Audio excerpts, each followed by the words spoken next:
축구 기사입니다. 알가라파 구자철과 작별 수고에 감사 행운을 빈다. 우선은 에이전트는 해외 잔류와 K리그 복귀 놓고 신중하게 고민 중. 자, 구자철 소속팀이 카타르 프로축구 알가라파와 동행을 마무리한다. 알가라파 구단은 13일 공식 트위터에 구자철에게 감사 인사를 전하며 무궁한 발전을 기원한다라는 게시물을 올리며 결별을 알렸습니다. 구자철 2007년에 제주 유나이티드에서 프로로 데뷔를 하고요. 2011년 독일 볼프스부르크 그리고 마인츠 아우크스부르크 2019년에 알가라파를 선택해 중동 무대로 갔습니다. 알가라파에서 통산 43경기에서 8골을 넣으며 2020-21 시즌에는 공식전 25경기에 출전해 7골을 기록했습니다. 자, 우선 에이전트 측은 K리그 구단에서도 영입을 놓고 문의가 있었다. 지금은 K리그 복귀보다는 해외 잔류에 더 무게를 놓고 있는 상태라며 선수도 K리그에 복귀하면 친정팀인 제주 유나이티드를 먼저 생각하고 있다. 이적료가 없는 만큼 진로를 신중하게 고민하고 있다고 설명했습니다. 그때 그 멤버들이 K리그에서 뛰는 걸 한번 또 보고 싶습니다. 한국과 아르헨티나전 축구 시청률이 8%, KBS 국가대표팀 경기 수준이라고 합니다. 이게 지난 13일이었죠. KBS ETV가 중계한 13일 남자축구 올림픽 대표팀 축구 경기가 시청률 8%를 넘겼다고 합니다. 시청률 조사회사 닐슨 코리아에 따르면 대한민국 하나은행 초청 올림픽 대표팀 평가전 한국 아르헨티나 시청률은 전국 평균 8.3%였다. 수도권 시청률이 8%고 순간 최고 시청률은 12.0%였다고 합니다. KBS는 축구 경기가 시청률 8% 이상 기록하는 건 국가대표팀 경기 수준이라며 이번 올림픽에 대한 기대감이 나타난 수치라고 합니다. 이게 보시면 동시간대 요즘 잘 나가는 드라마 시청률을 보시면요. 보세요. 드라마 시청률을 보시면요. 지상파 시청률입니다. KBS 1TV 1위가 이제 14.3. 얼마 차이 안 나요. 축구 경기도 순간 최고 시청률이 12%였는데 1위가 14.3. 2위의 SBS 드라마인 아모르 파티 6%인데 이거 2, 3위를 합쳐야 올림픽 대표팀 경기 정도 된다는 건데 대단한 수치인 것 같아요, 정말. 그리고 올림픽 대표팀에 대한 기대감이 꽤 큰 것 같습니다.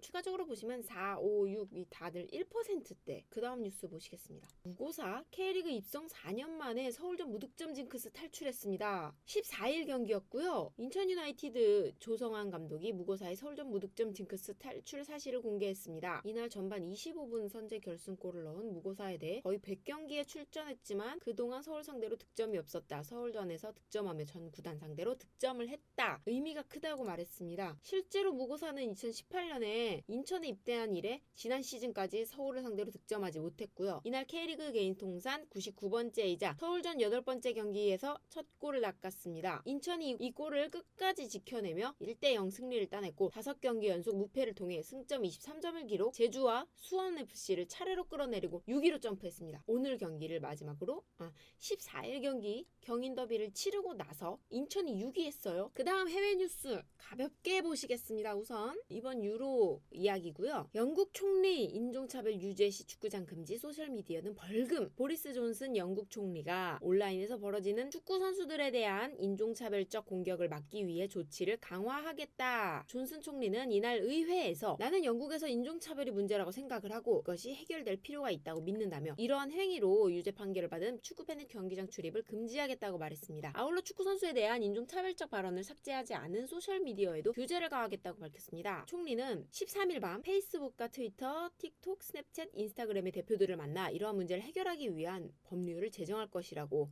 분명히 했습니다. 삭제하지 않을 경우 그들은 글로벌 수입의 10%에 달하는 벌금에 직면할 것이라고 경고했습니다. 자, 앞서 2020 유로 축구 선수권 대회에서 지난 11일 잉글랜드 대표팀이 승부차기 끝에 이탈리아에게 패배하고 사상 첫 유로 우승을 놓치자 화가 난 축구 팬들의 난동이 벌어졌는데요. 특히 승부차기에서 골을 넣지 못한 레시포드와 산초, 사카 등 3명의 흑인 선수들을 향해서 소셜미디어 등을 중심으로 인종차별적인 발언이 쏟아졌습니다. 이어서 유로 이야기를 좀 볼게요. 그러면 자, 맥과이어 경기장에 난입한 팬들 때문에 아버지 갈비뼈가 부러졌다. 잉글랜드 대표팀 수비수 해리 맥과이어가 유로 2020 결승에서 티켓 없는 팬들이 갑자기 난입하는 사태 때 아버지 갈비뼈가 부러졌다고 밝혔습니다. 자, 우선 14일 영국 더선과의 인터뷰에서 자신 아버지가 팬들의 난입소동이 벌어질 때 갈비뼈가 부러졌다고 밝혔습니다. 맥과이어는 아버지가 당시 난입 때 휘말렸다. 아버지와 말을 많이 하지 않았지만 아이들이 경기에 오지 않아 다행이라고 생각했다고 합니다. 그리고 맥과이어는 무서웠다. 아버지도 무섭다고 하셨다. 나는 누구도 축구 경기에서 그런 경험을 좀 하지 않았으면 좋겠다. 나는 누구도 축구 경기에서 그렇게 다치지 않았으면 좋겠다. 많은 동영상을 봤고 아버지 가족들과 이야기를 나눴다. 가장 큰 고통을 겪은 건 아버지와 에이전트였다. 아버지는 갈비뼈 때문에 호흡곤란을 겪었지만 큰 소란을 피우고 싶어 하지 않았다. 유로 2020 잉글랜드와 이탈리아의 결승전에는 많은 소란이 있었는데요.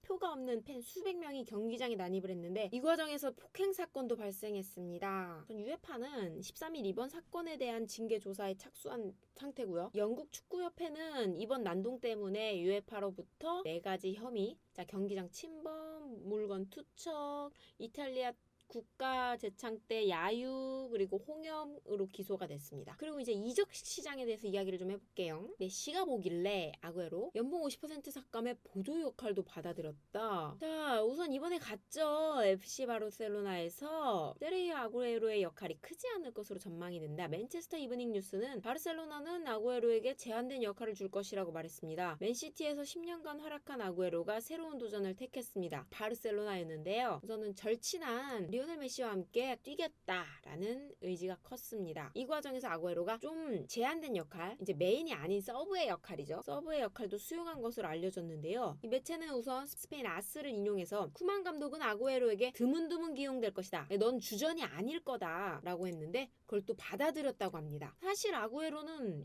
아쉬울 수는 있어요.